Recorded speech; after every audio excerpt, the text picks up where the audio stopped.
Assalamualaikum warahmatullahi wabarakatuh. Kami dari kelompok 3 jurusan Pendidikan Agama Islam kelas PAIB yang berisikan Carmila dengan NIM 2011121064 sebagai ketua kelompok, Ikhlasul Haq Andi Malawa dengan NIM 2011121065,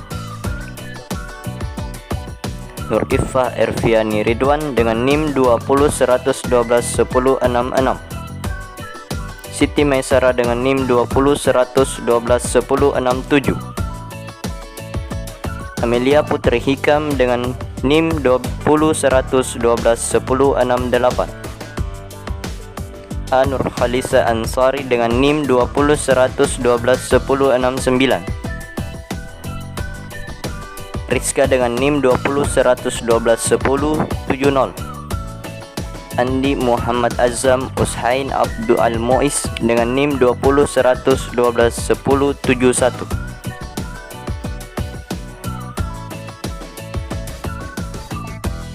dan dosen pengampu Ustadz Ayub Ibrahim SPD MPD. Di sini kami akan menjelaskan tentang sumber daya alam dengan mata kuliah ilmu alamiah dasar.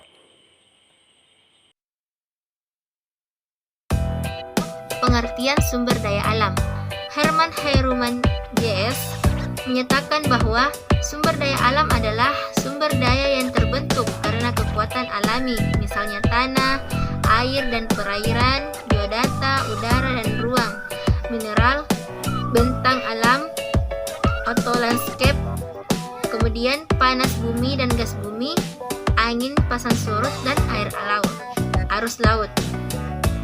Jadi, sumber daya alam adalah segala sesuatu yang ada di sekeliling manusia yang bukan dibuat oleh manusia dan yang terdapat di permukaan bumi, baik itu berada di dalam tanah, laut, ataupun air dan di udara, yang dapat dimanfaatkan untuk pemenuhan kebutuhan manusia maupun organisme lain secara langsung maupun tidak langsung. Klasifikasi sumber daya alam dan lingkungan hidup. Sumber daya alam dapat digolongkan menjadi beberapa macam. Yang pertama itu berdasarkan sifat. Menurut sifatnya, sumber daya alam dibagi lagi menjadi 3. Yang pertama, sumber daya alam yang dapat diperbaharui atau renewable, misalnya hewan, tumbuhan, mikroba, air, dan tanah. Disebut terbarukan karena dapat melakukan reproduksi dan memiliki daya regenerasi atau pulih kembali. Yang kedua, sumber daya alam yang tidak dapat diperbaharui atau non-renewable, misalnya minyak bumi, gas bumi, batu bara, dan bahan tambang lainnya. Sumber daya alam yang tidak dapat diperbaharui ialah sumber daya alam yang dapat habis dalam penggunaannya ataupun dapat juga dibentuk lagi, tetapi memerlukan waktu yang lama, yaitu ribuan tahun, bahkan jutaan tahun. Dan poin ketiga, berdasarkan sifatnya, yaitu sumber daya alam yang tidak habis, misalnya udara, matahari, energi pasang surut, energi laut, dan energi air dalam siklus hidrologi.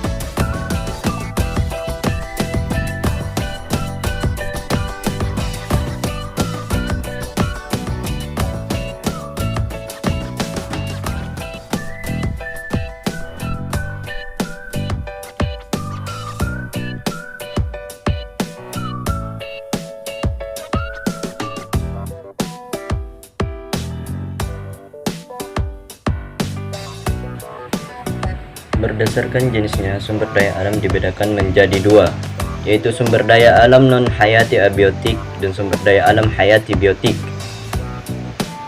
Sumber daya alam non-hayati disebut juga sumber daya alam fisik, yaitu sumber daya alam yang berupa benda-benda mati, misalnya bahan tambang, tanah, air, dan kincir angin. Sumber daya alam hayati disebut juga sumber daya alam yang berupa makhluk hidup, misalnya hewan, tumbuhan, mikroba, dan manusia. Alam juga diklasifikasikan menjadi 4, Yang pertama berdasarkan sumbernya, yang kedua berdasarkan persebarannya, yang ketiga berdasarkan tujuannya, dan yang keempat berdasarkan cara pengolahan dan pemanfaatannya.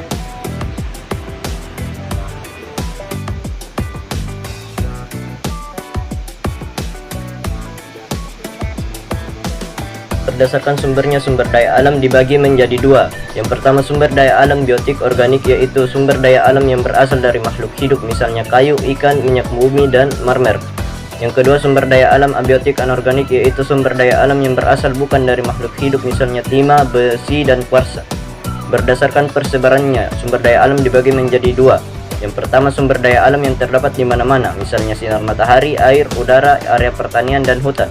Yang kedua sumber daya alam yang hanya ditemukan di daerah tertentu saja, misalnya tambang uranium, tambang batu bara, dan tambang emas. Berdasarkan tujuannya, sumber daya alam dibagi menjadi tiga. Yang pertama sumber daya alam bahan industri adalah sumber daya alam yang umumnya digunakan sebagai bahan dasar atau bahan baku industri, misalnya tanah liat, belerang, dan lain-lain. Yang kedua sumber daya alam bahan pangan adalah sumber daya alam yang digunakan sebagai bahan pangan baik langsung maupun melalui pengolahan terlebih dahulu, misalnya padi, jagung, dan kedelai. Yang ketiga sumber daya alam bahan sandang adalah sumber daya alam yang dapat digunakan sebagai bahan baku pembuatan sandang, misalnya sutra dan kapas. Berdasarkan cara pengolahan dan pemanfaatannya, sumber daya alam dibedakan menjadi sumber daya alam yang dapat diperbaharui dan sumber daya alam yang tidak dapat diperbaharui. Konsep-konsep pengelolaan sumber daya alam. Sumber daya alam memiliki peranan dalam pemenuhan kebutuhan manusia. Untuk memudahkan pengkajiannya, pemanfaatan sumber daya alam dibagi berdasarkan sifatnya, yaitu sumber daya alam hayati dan non-hayati.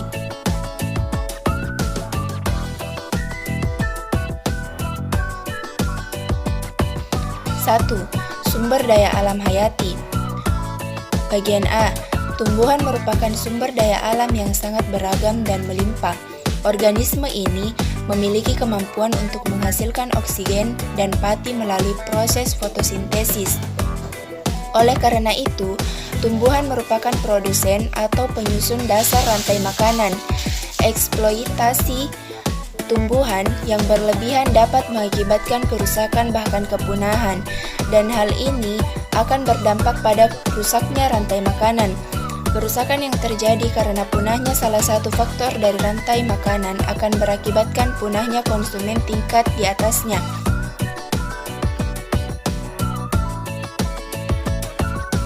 Pemanfaatan tumbuhan oleh manusia diantaranya: 1. Bahan makanan yaitu padi, jagung, gandum, dan tebu. 2. Bahan bangunan yaitu kayu jati dan kayu mahoni. Yang ketiga yaitu bahan bakar atau bisolar, yaitu kelapa sawit. Yang keempat, obat, yaitu jahe, daun binahong, kina, dan mahkota dewa. Yang terakhir, yang kelima, yaitu pupuk kompas. Bagian B, pertanian dan perkebunan. Indonesia dikenal sebagai negara agraris karena sebagian besar penduduk Indonesia mempunyai pencaharian di bidang pertanian atau bercocok tanam.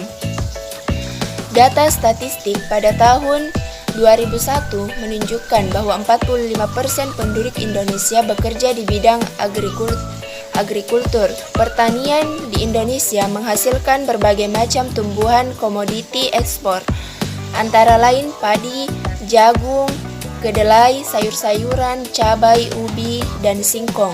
Di samping itu, Indonesia juga dikenal dengan hasil perkebunannya, antara lain karet atau bahan baku ban, kelapa sawit atau bahan baku minyak goreng, tembakau atau bahan baku obat dan rokok, kapas atau bahan baku tekstil, kopi atau bahan minuman, dan tebu atau bahan baku gula pasir. Bagian C, hewan, peternakan, dan perikanan. Sumber daya alam hewan dapat berupa hewan liar maupun hewan yang sudah dibudidayakan. Pemanfaatannya dapat sebagai pembantu pekerjaan berat manusia, seperti kerbau dan kuda, atau berbagai sumber bahan pangan, seperti unggas dan sapi. Untuk menjaga keberlanjutannya, terutama untuk satwa langka, Pelestarian secara in situ dan ex situ terkadang harus dilaksanakan. Pelestarian in situ adalah pelestarian yang dilakukan di habitat asalnya, sedangkan pelestarian ex situ adalah pelestarian dengan memindahkan hewan tersebut dari habitatnya ke tempat lain. Untuk memaksimalkan potensinya, manusia membangun sistem peternakan dan juga perikanan untuk lebih memberdayakan sumber daya hewan.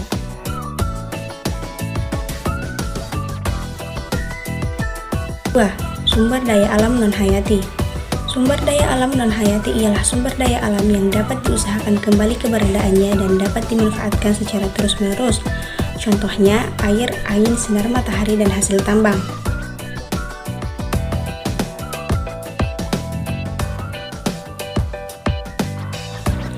Bagian A, yaitu air. Air merupakan salah satu kebutuhan utama makhluk hidup dan bumi sendiri didominasi oleh wilayah perairan. Dari total wilayah perairan yang ada, 97% merupakan air asin atau wilayah laut, samudra, dan lain-lain. Dan hanya 3% yang merupakan air tawar atau wilayah sungai, danau, dan lain-lain. Seiring dengan pertumbuhan populasi manusia, kebutuhan akan air baik itu untuk keperluan domestik dan energi terus meningkat. Air juga digunakan untuk pengairan bahan dasar industri minuman, penambangan, dan aset rekreasi. B. Angin. Pada era ini, penggunaan minyak bumi, batu bara, dan berbagai jenis bahan bakar hasil tambang mulai digantikan dengan penggunaan energi yang dihasilkan oleh angin. Angin mampu menghasilkan energi dengan menggunakan turbin yang pada umumnya diletakkan dengan ketinggian lebih dari 30 meter di daerah dataran tinggi. Selain sumbernya yang terbaharukan dan selalu ada, energi yang dihasilkan angin jauh lebih bersih dan residu yang dihasilkan oleh bahan bakar lain pada umumnya. C. Tanah. Tanah merupakan salah satu sumber daya alam non-hayati yang penting untuk menunjang pertumbuhan penduduk dan sebagai sumber makanan bagi berbagai jenis makhluk hidup. Pertumbuhan tanaman pertanian dan perkebunan secara langsung terkait dengan tingkat kesuburan dan kualitas tanah. Tanah tersusun atas beberapa komponen seperti udara, air, mineral, dan senyawa organik. Pengelolaan sumber daya non-hayati ini menjadi sangat penting mengingat pesatnya pertambahan penduduk dunia dan kondisi cerminan lingkungan yang ada sekarang ini. Jika lapisan tanah tersebut mentah, artinya zat-zat makanan atau zat-zat makan yang ada di lapisan itu belum dapat dimakan oleh tumbuh-tumbuhan. Tanah mentah tersebut bisa dicangkuli, diberi pupuk hijau dan kandang kemudian ditanami. Lama-kelamaan akan berubah menjadi tanah, zat-zat makan yang ada di dalamnya sudah dapat diisap oleh tumbuh-tumbuhan.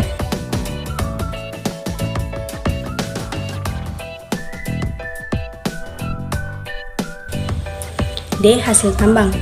Sumber daya alam hasil pertambangan ini memiliki beragam fungsi bagi kehidupan manusia, seperti bahan dasar infrastruktur, kendaraan bermotor, sumber energi, maupun sebagai perhiasan. Berbagai jenis bahan hasil galian memiliki nilai ekonomi yang besar dan hal ini memicu eksploitasi sumber daya alam tersebut. Beberapa negara seperti Indonesia dan Arab memiliki pendapatan yang sangat besar dari sektor ini. Jumlahnya sangat terbatas, oleh karena itu penggunanya harus dilakukan secara efisien. Yang pertama, batu bara dimanfaatkan untuk bahan bakar industri dan rumah tangga. 2. Biji besi untuk peralatan rumah tangga, pertanian, dan lain-lain. 3. Tembaga merupakan jenis logam yang berwarna kekuning-kuningan, lunak, dan mudah ditempa. 4. Bauksit sebagai bahan dasar pembuatan aluminium. 5. Emas dan perak untuk perhiasan. 6. Marmer untuk bahan bangunan rumah atau gedung. 7. Belerang untuk bahan obat penyakit kulit dan korek api. 8. Yodium untuk obat dan pramugara dapat beriodium. 9. Nikel untuk bahan pelapis besi agar tidak mudah berkarat. 10. Gas alam untuk bahan bakar kompor gas. 11. Mangan mangan untuk pembuatan besi baja. 12. Grafit bermanfaat untuk membuat pensil.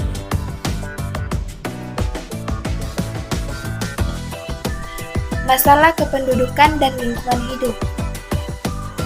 Pemanfaatan sumber daya alam di Indonesia menimbulkan berbagai masalah yang baru terasa akhir-akhir ini. 1. Masalah kesempatan kerja bagi penduduk yang terus bertambah setiap tahunnya. 2. Masalah pertambahan angkatan kerja dan kesukaran atau hambatan dalam bidang pengembangan industri sehubungan dengan pertambahan angkatan kerja tersebut. 3. Masalah penggandaan dan permintaan akan bahan-bahan dasar seperti kayu, bahan-bahan mineral dan bahan-bahan tersebut bila penggunaannya berlebihan dikhawatirkan akan merugikan generasi yang akan datang. 4. Masalah pembiayaan, penentu arah dan pola pendidikan, riset dan perkembangan, teknologi yang sangat berbeda antara negara yang satu dengan negara yang lain. 5. Masalah yang berkaitan dengan kepincangan neraca perdagangan nasional, di mana perbandingan nilai ekspor dan impor terlalu besar. Pada negara-negara maju, ekspor barang-barang jadi ke negara berkembang memiliki nilai yang sangat besar dibandingkan impor yang dilakukan negara maju tersebut dari negara berkembang, karena yang diimpornya berupa bahan-bahan dasar untuk membuat barang-barang jadi tersebut. Bila hal ini dibiarkan terus-menerus, maka neraca perdagangan milik negara maju dan berkembang bila dibandingkan sangat pincang atau berat sebelah.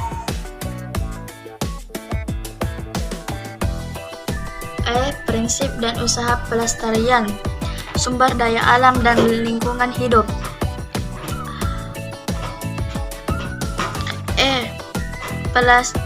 Usaha pelestarian lingkup sebenarnya telah dimulai sejak zaman dahulu. Misalnya, bagaimana manusia untuk mendapatkan buruan dan tangkapan yang tak tentu hasilnya. Kadang suatu hari dapat banyak, tetapi di saat lain dapat sedikit.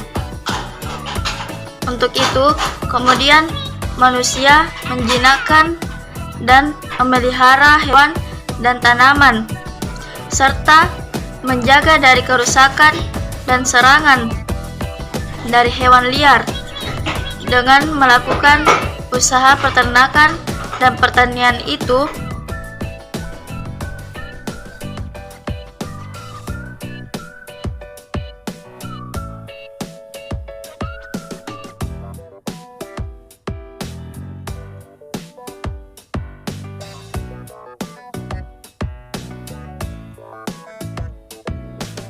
Cagar alam. Cagar alam adalah sebidang lahan yang dijaga untuk melindungi fauna dan flora yang ada di dalamnya.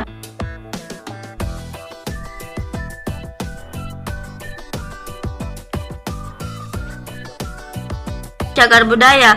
Cagar budaya pun memiliki pengertian yang sama dengan cagar alam, hanya saja yang dilindungi bukan suatu daerah,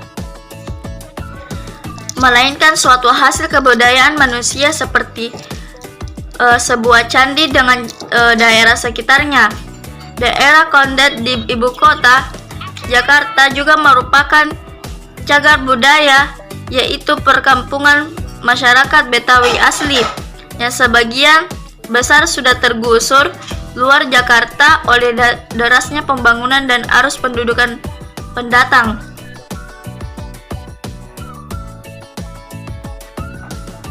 Cagar biosfer.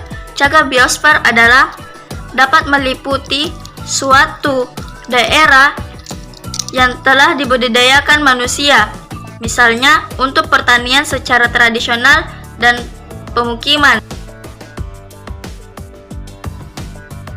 Suaka alam. Suaka alam yaitu suatu kawasan yang memiliki ciri khas berupa keagamaan dan keunikan jenis satwa yang untuk kelangsungan hidupnya dapat dilakukan pembinaan terhadap habitatnya.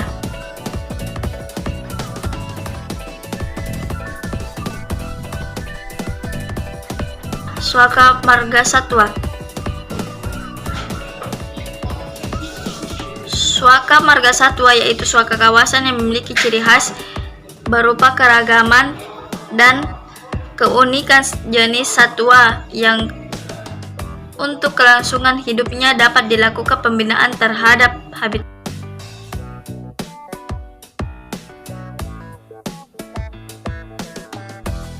Taman Nasional. Pasal 1 Butir 3 Undang-Undang Nomor 5 Tahun 1990, Taman Nasional yaitu kawasan pelestarian alam yang memiliki ekosistem asli, dikelola dengan sistem zonasi yang dimanfaatkan untuk tujuan penelitian, ilmu pengetahuan, pendidikan, pariwisata, dan rekreasi. Taman Nasional mempunyai tujuan utama untuk pemanfaatan di bidang penyediaan tempat wisata alam.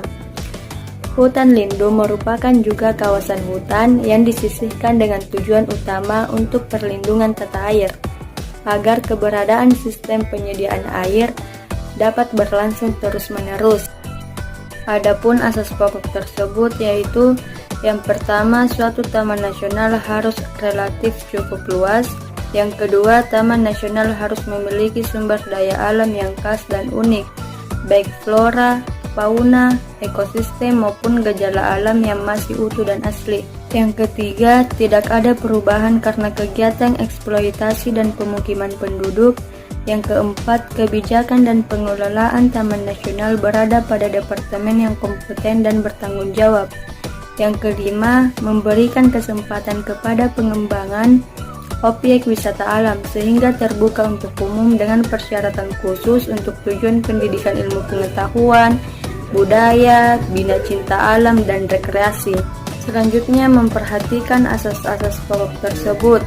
Taman nasional di Indonesia mempunyai beberapa fungsi utama, yaitu yang pertama, menjaga keseimbangan ekosistem dan melindungi sistem penyangga kehidupan. Kedua, melindungi keanekaragaman jenis dan mengupayakan manfaat sebagai sumber plasma nutfah. Yang ketiga, menyediakan sarana penelitian dan pengembangan ilmu pengetahuan, pendidikan, dan latihan. Yang keempat, memenuhi kebutuhan sarana wisata alam dan melestarikan budaya tersebut. Dan yang terakhir adalah merupakan bagian dari pengembangan daerah setempat. Dalam kesimpulan dalam materi ini yaitu dalam memanfaatkan sumber daya alam, manusia perlu berdasar pada prinsip ekofisiensi, artinya tidak merusak ekosistem, pengambilan secara efisien dalam memikirkan kelanjutan SDM. Pembangunan yang berkelanjutan bertujuan pada terwujudnya keberadaan sumber daya alam untuk mendukung kesejahteraan manusia, maka prioritas utama pengelolaan adalah upaya pelestarian lingkungan supaya dapat mendukung kehidupan makhluk hidup. Bila sumber daya alam rusak atau musnah, kehidupan bisa terganggu. Upaya menjaga dan melestarikan sumber daya alam dapat dilakukan dengan contohnya dengan cara penghijauan dan reboisasi, pembuatan sengkedan atau terasering, pengembangan DAS, pengelolaan air limbah, dan penertiban pembuangan sampah. Selain itu, kita dapat mengetahui bagaimana pengelola SDA agar menghasilkan manfaat yang sangat besar. Dari penjelasan tersebut, di atas kita dapat mengetahui dan memahami alangkah pentingnya menjaga sumber daya alam demi kelangsungan hidup jangka panjang. Terima kasih telah menonton video kami. Semoga dengan adanya video ini dapat menambah wawasan teman-teman tentang sumber daya alam. Share dan like video kami, dan kami sangat berterima kasih kepada pihak-pihak yang telah membantu dalam pembuatan video ini. Kurang dan lebihnya mohon dimaafkan. Wassalamualaikum warahmatullahi wabarakatuh.